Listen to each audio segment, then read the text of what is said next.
Anh nghe nói là em có bình luận về cái video mà mấy anh quay cho làng ấy trồng đúng không? Đúng không? Anh nghe nói là cái Hương nó cũng có mấy lời bình luận không thích trong đấy, nhưng mà anh vào tìm nhưng mà không thấy. Thế là bây giờ em thử nói xem mà, tức là ý cái ý nghĩ của em là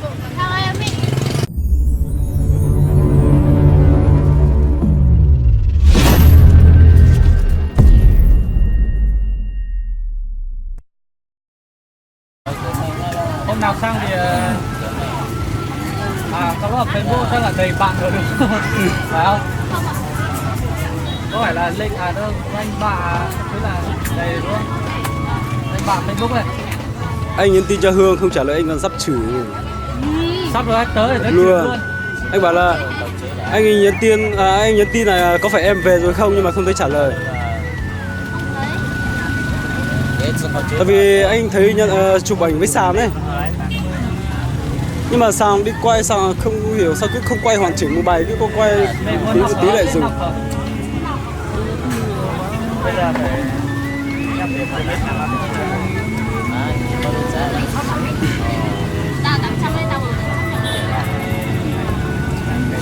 Nếu mà anh kết bạn thì có nhận không? Nếu mà anh kết bạn thì có nhận không? Vừa rồi Hương, hình như anh nghe nói là em có bình luận về cái video mà mấy anh quay cho làng ấy trồng đúng không? Đúng không? Anh nghe nói là cái Hương nó cũng có mấy lời bình luận không thích trong đấy, nhưng mà anh vào tìm nhưng mà không thấy. Thế là bây giờ em thử nói xem mà, tức là ý cái ý nghĩ của em là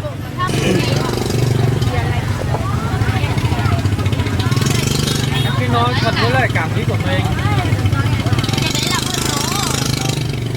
tức là đối với em thì là em thấy như thế là nó làm xấu với hình ảnh con gái người Mông đúng không? Dạ em cũng cảm thấy thế.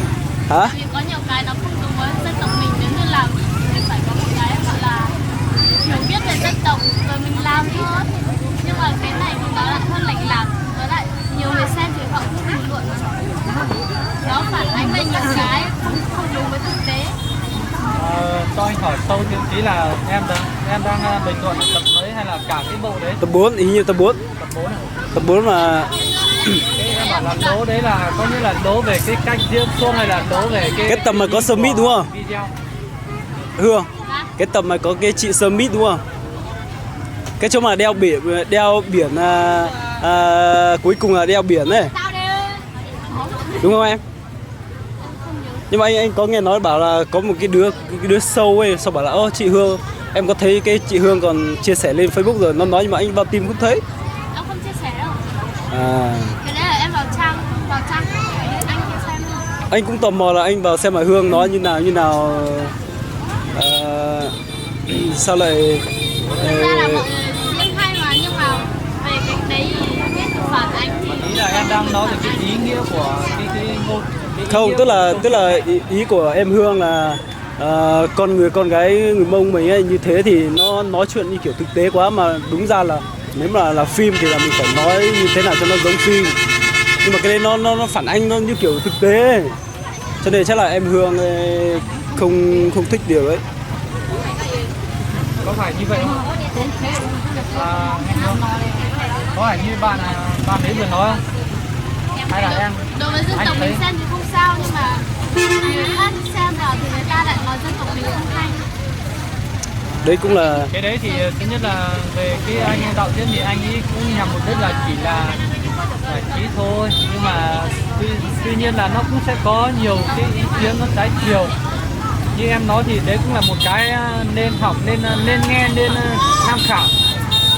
Cái này thì đây anh sẽ gọi là thay mặt khi anh dân tộc Việt Nam đấy để gọi là nói lại với anh đấy, để anh ấy lần sau có lên kịch bản thì làm sao cho nó hài hòa được với cái đấy.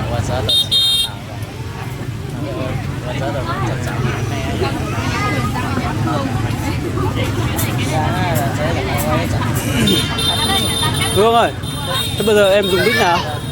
Bây giờ em dùng nick nào? Có phải cái nick mà Sàng gắn thẻ với tấm ảnh không? Không ạ.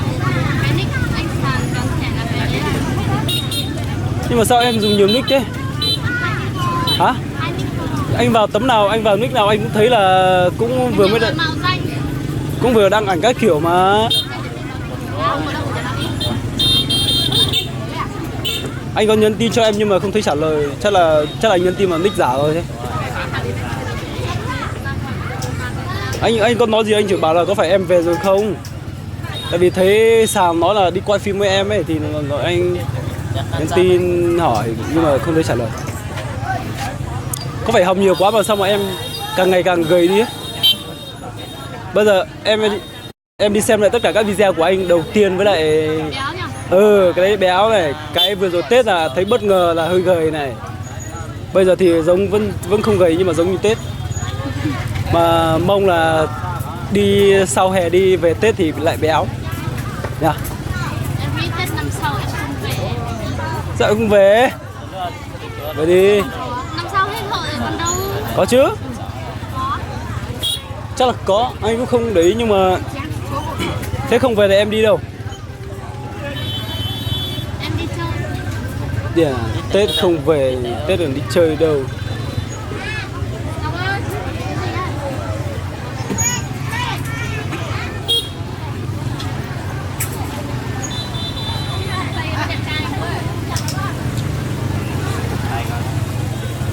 Hương ơi, hứa với anh là Tết về nhé. Để em xem tình hình như thế nào. Hả? Xem anh người yêu có thử không ạ? Nói rồi Hương không có người yêu, bạn đừng nói thế, tớ rất là thấy ức kiểu gì ấy, thật sự. Đối với tớ thì Hương chưa có người yêu.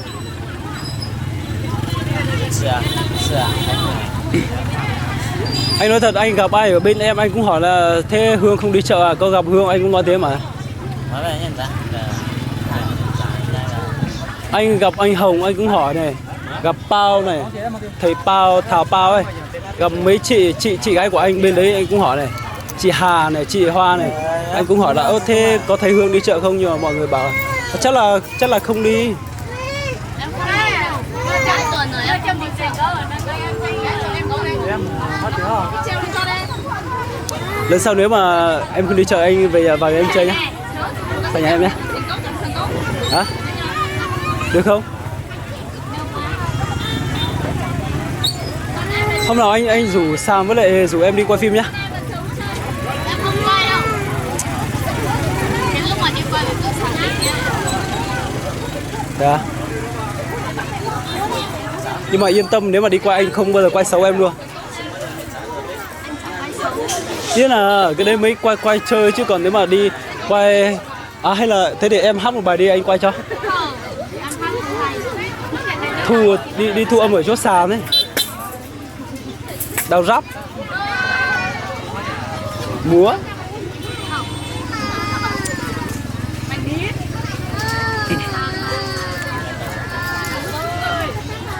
Hương ơi, thế là cho anh chụp một tấm ảnh ấy nhá. Đừng có nói là có người yêu.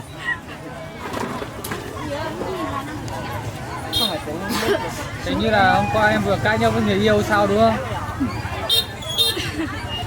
Về từ khi nào Hương? 20 tháng 5 em về. 20 tháng 5 à? Tuần nào anh đi chợ anh cũng chỉ ngóng chờ Hương, nhưng mà anh biết một điều chắc chắn là Hương sẽ không bao giờ đi chợ, cho nên là anh cũng không mong chờ nữa. Có thể hai người quen nhau à? Trời ơi, chơi thằng từ nhỏ. Hương là một thiên thần của Simagai. Hương ơi, ăn đi Hương. Này luôn à? Sáng này luôn à? Anh có tao này. Thế Không có tao cả đấy. cho anh vào nhà em chơi nhỉ? Nhà em có gì nữa? Hương ơi, Hương, anh thách em ăn hết đống xúc xích kia ấy. Yêu à. Thật rồi, ăn đi Bình. Đây Bình gọi đi Bình. Bình ơi, Bình. Đi lấy về đi. Thật mà. Anh nói thật, tuần nào anh đi chợ anh cũng chỉ mong được gặp Hương, nhưng mà Nhưng mà Hương, anh biết là Hương không đi chợ ạ. Hôm nay cũng thế. Anh gặp ai anh cũng hỏi là thế Hương không đi chợ à? Mọi người nói là Hương không đi.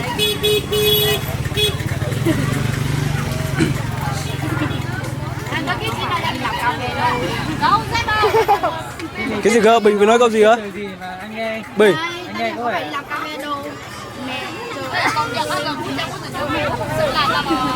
đi lạc khe vờ đâu.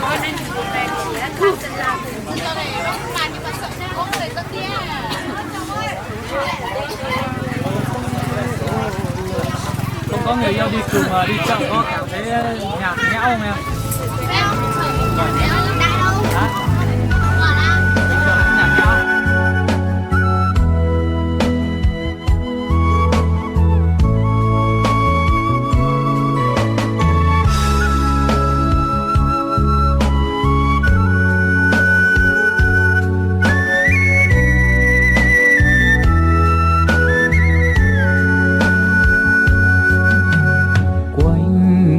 Đường lên lưng mây như hẹn ai nơi đây, anh về Simacai bước ngựa bằng vách núi, nắng chiều nghiêng nghiêng ô em về Simacai. Gặp nhau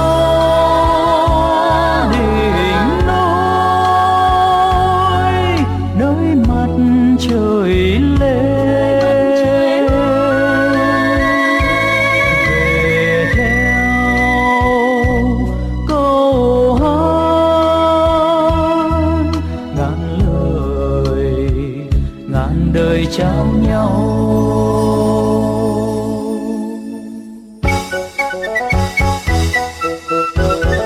Ngựa anh mang hàng gì để rộn ràng chợ xi kia em đưa người đời mà vội xuống chờ sớm. Yêu nhau tìm lên với núi, thương nhau lội suối vượt đèo. Tiếng khen gửi ai sao vẫn vương, nói lời yêu em khi mùa xuân về. Thầm đàn môi hát, đậm đà tình vùng cao.